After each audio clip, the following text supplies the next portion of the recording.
Hey everybody, Michelle here, and we had another question specifically around center-based ABA therapy and what was my experience and what I felt about it.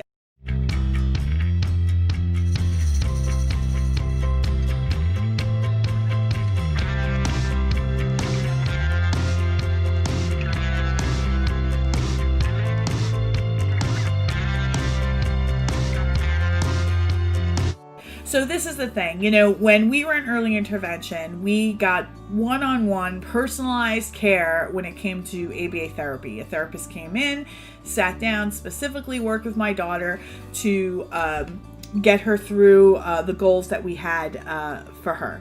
Once we entered the school system, it was a different scenario. When I say school system, I say a center based with ABA therapy based in it.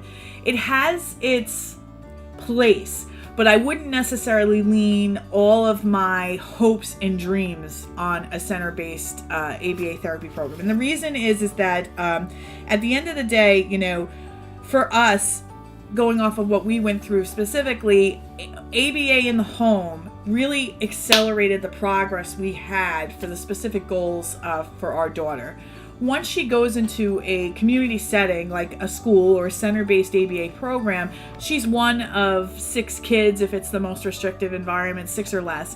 And even though that is a very supportive small group environment, you're still not getting that personalized feel specifically to your goals. Now, I'm not to say that there isn't a place for this. I think that it is important that if you do have exposure eventually to being able to take your child from the one-on-one setting at home to a center-based ABA facility, I think it's a great thing. However, I don't lean 100% on that place to get my work done. I still have to be an important part of the team, and I have to be able to craft something outside of that still meets those one-on-one initiatives that we had when we were in early intervention.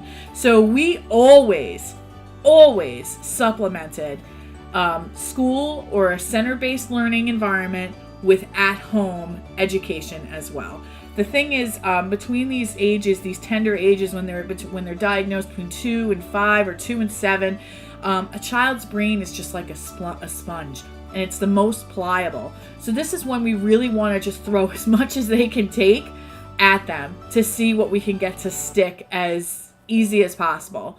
As they get older, it's more difficult to get lessons to be able to be absorbed as easily as it was when they were in those younger years. So I don't take any of that time for granted. I want to give my child as much as she can handle. And when I say as much as she can handle, all of the teaching, all of the therapies that she's been exposed to, the majority of the time are supportive, have a loving feeling to them, and are educating her and helping her to get her goals.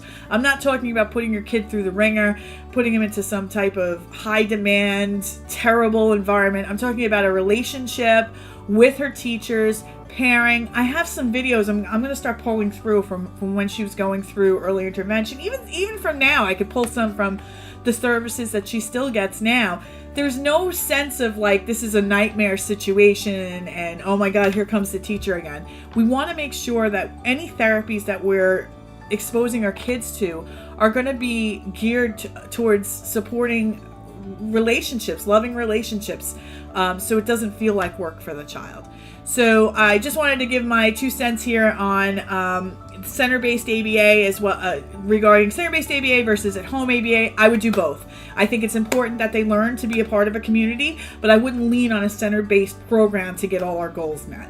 So I hope this was helpful. If you have any other questions, let me know. Good questions coming in today on Monday. Motivation Monday, yes. All right, girls, talk to you soon.